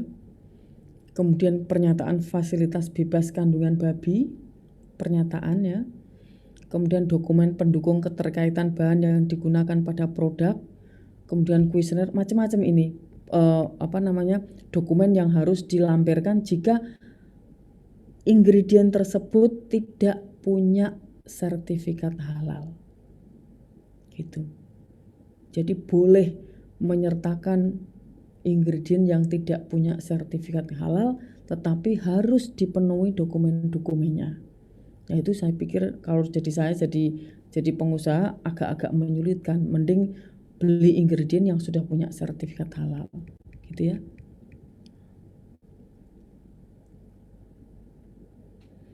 Nah ini kaitannya sama ingredient tadi, bahan bisa mendapatkan sertifikat halal MUI atau sertifikat halal non-MUI. Jadi artinya begini, sertifikat halal MUI adalah sertifikat yang dikeluarkan oleh MUI, tetapi ada yang tidak dikeluarkan oleh MUI. Contoh, jika produk itu impor, gitu ya. Jika produk itu impor, MUI punya kantor di Cina. Dia bisa mengaudit produk-produk yang dari Cina. Tetapi tidak semua produk di Cina itu disertifikasi di LPPOM MUI yang ada perwakilannya di Cina. Cina punya lembaga tersendiri. Nah, itu bisa dilihat di sini www.halalmui.org. Ini Anda bisa lihat sertifikat halal non MUI tetapi diakui oleh MUI. Karena kalau Anda bekerja di satu perusahaan pangan atau punya perusahaan pangan, mungkin Anda dihadapkan pada supplier yang memberikan sertifikat halal tetapi non MUI. Contoh di Inggris gitu ya. Lembaga halalnya adalah namanya ini. Nah, itu di www.halalmui itu sudah tertera. Oh, di Inggris itu lembaga halal yang diakui MUI adalah ini dan ini. Nah, sepanjang sertifikat itu dikeluarkan oleh lembaga tersebut, maka itu sudah diakui oleh MUI gitu ya. Karena kantor MUI tidak bisa menyeluruh di seluruh dunia gitu ya. Seperti itu maksudnya.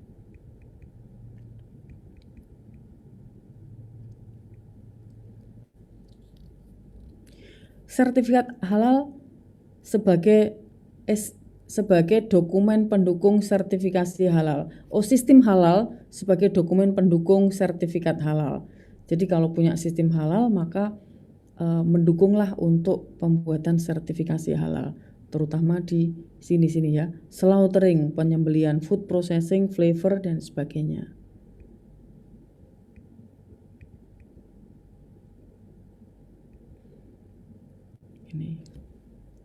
Nah, ini ada 46 lembaga sertifikasi dari 25 negara yang disetujui oleh LPPOM MUI. Nah, itu ya, yang dibilang non halal tapi non MUI biasanya dari luar negeri. Kemudian bahan yang harus dilengkapi sertifikat halalnya. Kan tadi ada yang boleh bersertifikat, ada yang tidak, usah enggak apa-apa. Tapi ini yang harus di sertifikat halalnya adalah bahan yang berasal dari hewan turunan. Contoh daging, gelatin, arang tulang, enzim hewan, dan sebagainya. Itu harus dilengkapi halalnya. Kemudian bahan yang umumnya diproduksi dengan proses yang kompleks. Vitamin, flavor, seasoning itu bumbu-bumbu, fragrance, wewangian, itu harus ada sertifikat halalnya. Bahan yang sulit ditelusuri kehalalannya, contoh whey dan laktos.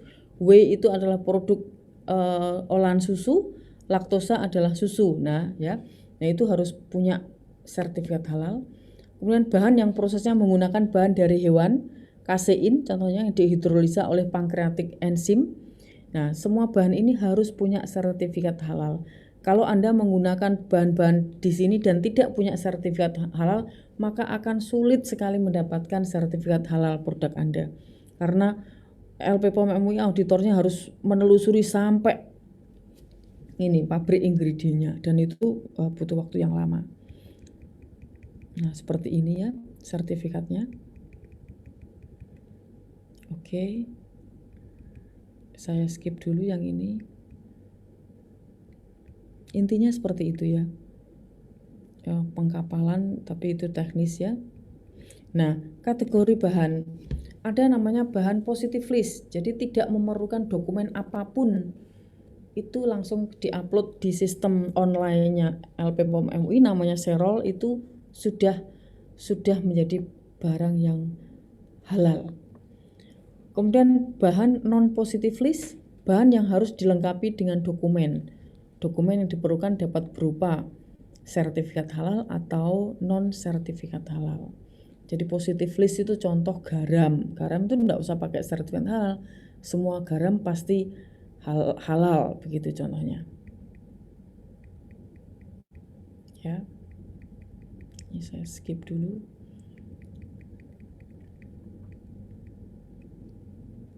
Nah, contoh daging impor. Nah, kelengkapan dokumennya harus seperti ini. Sertifikat halal, dokumen, dan sebagainya. Ya. Nah, contoh spesifikasi sebagai data pendukung. Nah, ini yang tadi dibilang. Ini produknya namanya maltodextrin powder. Nah, istilahnya blend of nutritive saccharide produced by control enzyme. Nah, ditulis spek belum jelasnya. Kontrol enzimatiknya ini seperti apa? Pakai enzim apa? Tadi kalau kita belajar tentang kriteria halal haram, ada enzimatik harus ini kan berasal dari hewani. Nah, hewan apa? Nah, seperti itu. Sumber enzimnya apa dan sebagainya ini harus jelas. Jadi ini diragukan kehalalannya. Nah ini contoh saatnya sertifikat pendukung berupa diagram alir tadi Anda sebutkan hidrolisis. Nah agen hidrolisisnya itu apa? Apakah pakai asam atau pakai enzimatis? Enzimatisnya itu apa dan sebagainya, ini harus dijelaskan.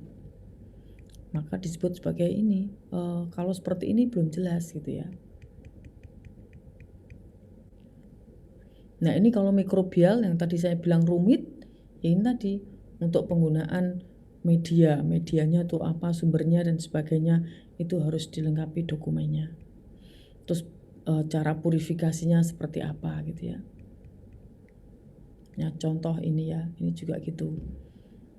Vitamin B12 pink powder it contain bla bla bla dispersed in matrix of maltodextrin which is buffer with trisodium citrate and citric acid. The cyanocobalamin is produced by fermentation using a GMO. Nah ini bahan kompleks perlu sertifikat halal. Ini kompleks vitamin B12. Ini pasti impor, jadi perlu untuk sertifikat halal karena kekompleksannya. Ini pun seperti itu ya, diagram-diagram yang tidak jelas. Jadi kalau tidak jelas seperti ini ya sulit produknya dapat sertifikat halal. Bahan haram dan penggunaan bahan. Tadi sudah ya, sudah disebutkan kriteria dikelompokkan menjadi 2, babi turunannya dan non babi. Tadi kita sudah belajar tentang ini. Jadi kita skip dulu.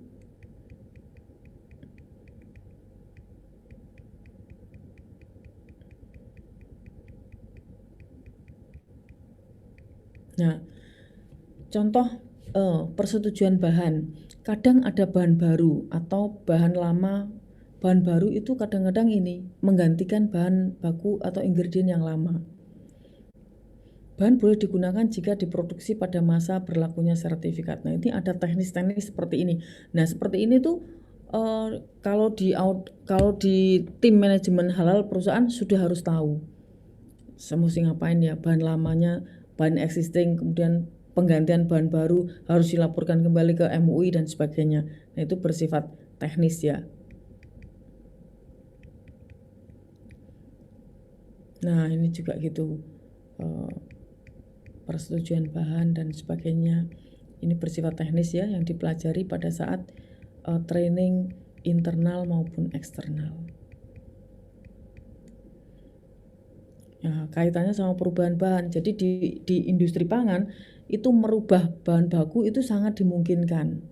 Contoh misalnya dextrose, supplier ini habis, yang ini, nah itu kemungkinan sangat dimungkinkan. Nah, yang penting kita minta sertifikat halal jika terjadi perubahan bahan. Setiap penggunaan bahan baru harus melalui persetujuan LP POM MUI melalui aplikasi Serol. Jadi kalau perusahaan yang sudah besar, dia bisa online, bisa langsung melaporkan. Ini dextrose kami ganti untuk batch sekian-sekian mulai hari ini dan ini sertifikat halalnya. Langsung disend di Serol, kemudian nggak berapa lama LP POM MUI akan merespon oke atau tidaknya, seperti itu.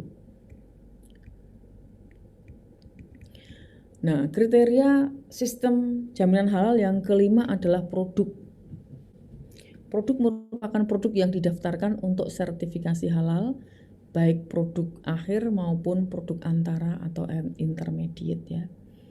Jadi mau bahan baku, mau produk akhir, itu namanya produk ya.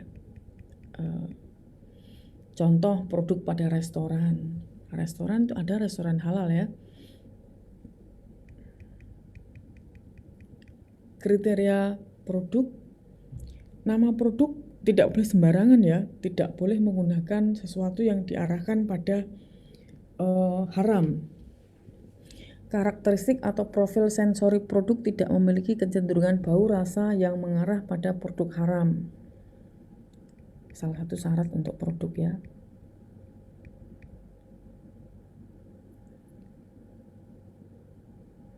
Khusus untuk restoran, semua menu harus didaftarkan Ini kalau restoran ya. Jadi yang namanya restoran halal itu pengunjungnya tidak boleh membawa makanan dari luar.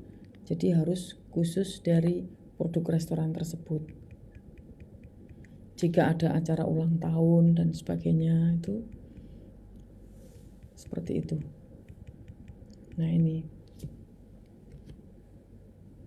kebijakan penulisan nama produk dan bentuk produk ini pun begitu, tidak boleh mengarah sesuatu yang bersifat haram. Contoh seumpamanya namanya rawon setan gitu ya, itu sampai kapanpun tidak akan dapat sertifikat halal. Nah, ini nama produk yang tidak dapat disertifikasikan, nama produk yang mengandung nama minuman keras, mengandung nama babi, anjing, serta turunannya, mengandung nama setan dan bla bla bla. Ini porno, erotis, vulgar, nah itu tidak boleh. Menimbulkan kata-kata yang kebatilan tidak boleh. Itu tidak akan mendapat sertifikat halal. Gitu ya. Nah, yang keenam adalah fasilitas produksi ya, di pabrikannya ya. Jadi semua lini produksi dan peralatan pembantu yang digunakan untuk menghasilkan produk baik milik sendiri maupun menyewa. Itu namanya fasilitas produksi. Nah, ini juga harus halal. Halal, bersih, tidak terkena najis dan sebagainya. Nah, yang terpenting adalah fasilitas produksi tidak boleh digunakan bergantian untuk menggantikan produk yang disertifikasi halal dan produk yang tidak disertifikasi yang mengandung bahan dari babi atau turunannya. Jadi tidak boleh dicampur. Seperti itu. Nah, kriteria fasilitas produksi ini ya. Jika fasilitas itu pernah digunakan untuk produk olahan babi atau yang diharamkan, maka harus dicuci selama 7 kali, ada panduannya dalam proses pembersihannya. Harus juga dilakukan.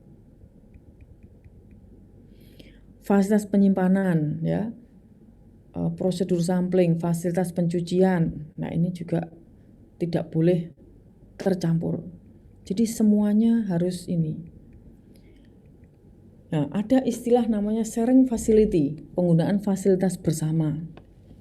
Syarat tidak ada penggunaan bahan babi atau turunannya, aplikasi prosedur pencucian yang memadai sesuai dengan syariah. Gitu. Jadi fasilitas yang digunakan bersama untuk menangani produk yang disertifikasi dengan produk yang tidak disertifikasi.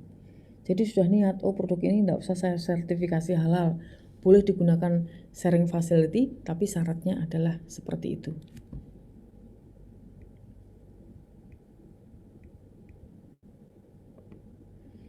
Nah, ini pencucian dilakukan dengan air dan juga non air, ada prosedurnya sendiri yang bersifat teknis ya. Nah, fasilitas yang harus POC free karena harus bersertifikat halal adalah rumah potong hewan. Jadi terpisah ya. Pabrik pengolahan daging itu juga terpisah. Jadi fasilitasnya harus sendiri-sendiri. Dapur, hotel dan restoran. Contoh restoran bintang 5 itu pasti menyediakan menu POC ya. Biasanya orang muslim walaupun dia punya uang banyak, kadang lebih memilih untuk bintang 4 gitu ya daripada bintang 5. Fasilitas yang kontak dengan bahan atau produk. Fasilitas yang boleh tidak POC free ya. Contoh gudang, tapi harus ada ini sekatnya ya.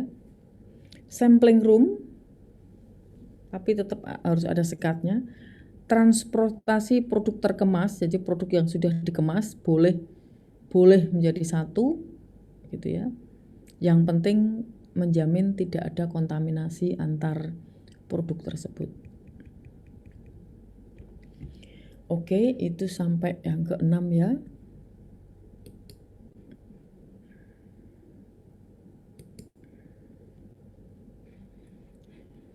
Kemudian ini yang ke-7.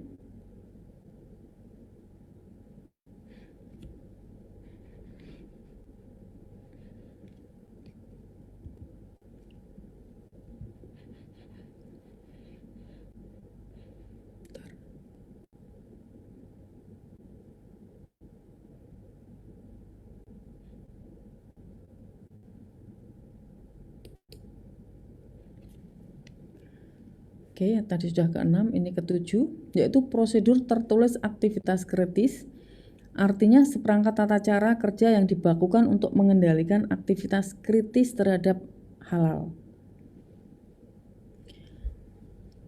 Aktivitas kritis mencakup seleksi bahan baru, pembelian bahan, formulasi, pengembangan produk, pengembangan outlet, contoh restoran ya, pemeriksaan bahan datang, produksi, pencucian fasilitas, peralatan membantu, penyimpanan, penanganan bahan produk, penyajian, aturan pengunjung, aturan karyawan, serta transportasi. Itu meliputi itu semua. Jika di situ ada aktivitas kritis, maka itu harus ada prosedurnya, prosedur dan tertulis. Prosedur tertulis aktivitas kritis harus disosialisasikan melewati tadi edukasi dan pelatihan. Ya, jadi harus dikomunikasikan kepada seluruh pegawai yang berkaitan dengan proses produksi. Contoh seleksi bahan baku adalah proses pemilihan bahan baku dan persetujuan penggunaannya. Jadi ini SOP-nya seperti apa? Itu mesti harus tertulis. Jadi tidak sembarangan. Prosedur pemilihan bahan baku dan prosedur-prosedur yang lain. Seperti itu. Pembelian harus ada SOP-nya. Formulasi produk atau menu, demikian juga ya. Jadi pada saat audit itu SOP itu sudah harus komplit. SOP. Pengembangan outlet baru. Pemeriksaan bahan datang. SOP-nya seperti apa? Pemeriksaan bahan datang pada saat produksi, pencucian bagaimana caranya, prosedurnya, penyimpanannya seperti bagaimana, penyajian khusus di restoran seperti apa, gitu ya. Aturan pengunjung jika di restoran, aturan karyawan, itu semua harus tertulis dan dibukukan dan menjadi SOP karyawan yang bertugas. Kemudian yang ke-8 yaitu kriteria kemampuan telusur. Jadi perusahaan harus mempunyai prosedur untuk menjamin keterlusuran produk yang disertifikasi. Jadi yang tadi saya bilang, pada saat satu produk tertentu itu sudah langsung ada kodenya kapan produk yang ini diproduksi batch berapa, hari apa, mesin keberapa, bahan bakunya apa saja, suppliernya siapa saja, itu sudah harus ada catatannya. Sehingga jika ada timbul komplain atau diragukan, maka sudah langsung kita buka catatan, sudah kepegang, ini suppliernya ini itu, kemudian COA barangnya, bahan bakunya seperti apa, sudah langsung kita bisa buka dokumennya. Seperti itu ya. Bukti keterlusuran produk harus dibuat dan dipelihara, karena itu menjadi senjata kita jika ada komplain. Jadi ada namanya kalau di HACCP namanya record keeping, mencatat untuk penelusuran. Kemudian yang ke-9 yaitu prosedur penanganan produk yang tidak memenuhi kriteria.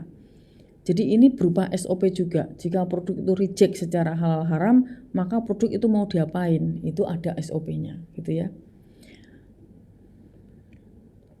Cara menanganinya, tidak dijual ke pembeli yang mensyaratkan produk halal. Jika terlanjur dijual, maka produk harus ditarik. Produk tidak boleh di rework, downgrade, atau reformulasi. Nah, itu ada aturan-aturan tersendiri yang dipahami oleh perusahaan.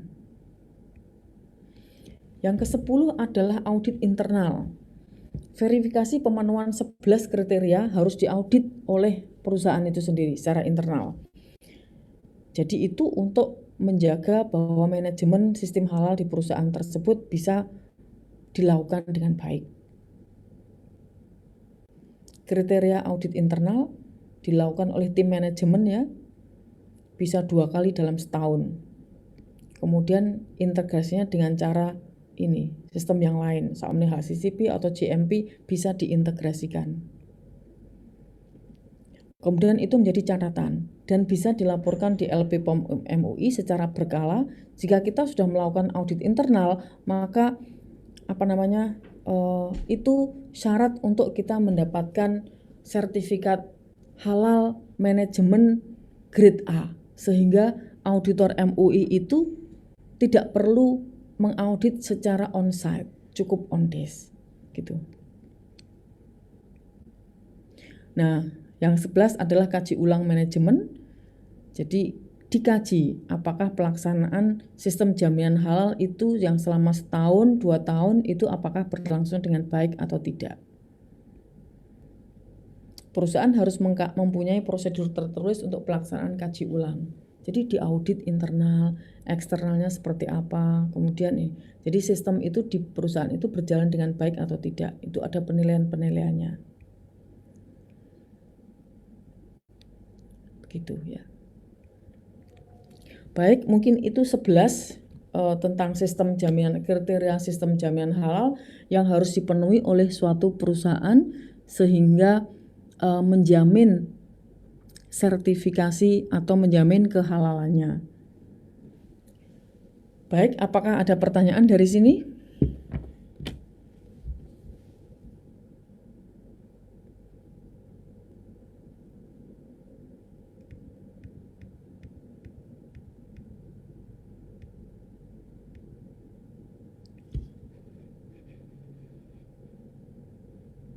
Ya? Belum ada, Bu.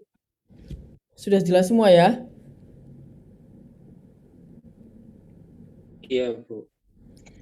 Iya, jadi yang terpenting dari kuliah untuk 11 sistem jaminan halal di perusahaan adalah 11 kriteria tadi harus dipenuhi oleh perusahaan makanan, perusahaan kosmetik, dan obat-obatan. 11 itu harus dipenuhi. Yang pertama adalah kebijakan halal. Jadi harus ada kebijakan halal yang ditetapkan oleh manajemen puncak terhadap perusahaan tentang komitmen halalnya. Kemudian yang kedua yaitu membentuk tim manajemen halal.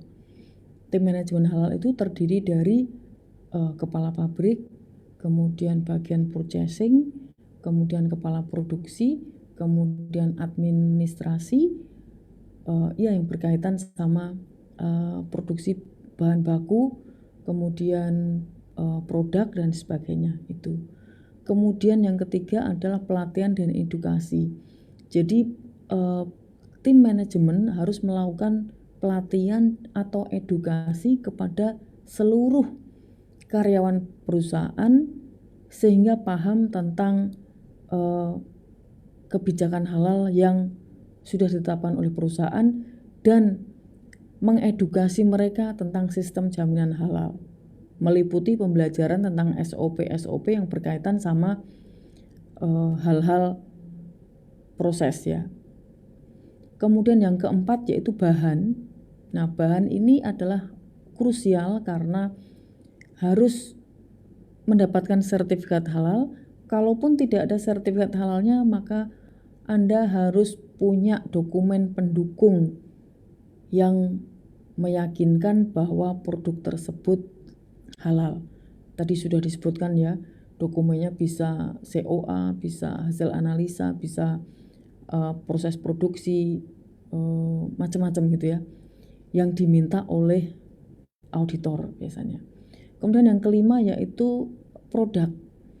Produk yang paling krusial adalah nama merek dagang, tidak boleh berkaitan sama hal-hal yang tidak halal. Yang tadi saya contohkan, rawon setan sampai kapanpun nggak akan dapat sertifikat halal gitu ya. Itu kemudian selanjutnya yang ke berapa tadi, ke-6 ya. Itu ada prosedur kritis, prosedur pencatatan kritis. Nah, itu kaitannya sama SOP. Banyak sekali SOP yang harus dipenuhi, yang harus dibikin. Mulai dari pemilihan bahan baku, pencucian, penyimpanan, pengangkutan, dan sebagainya. Itu SOP-nya seperti apa. Kemudian selanjutnya adalah kemampuan telusur. Bagaimana produk itu bisa ditelusuri kehalalannya.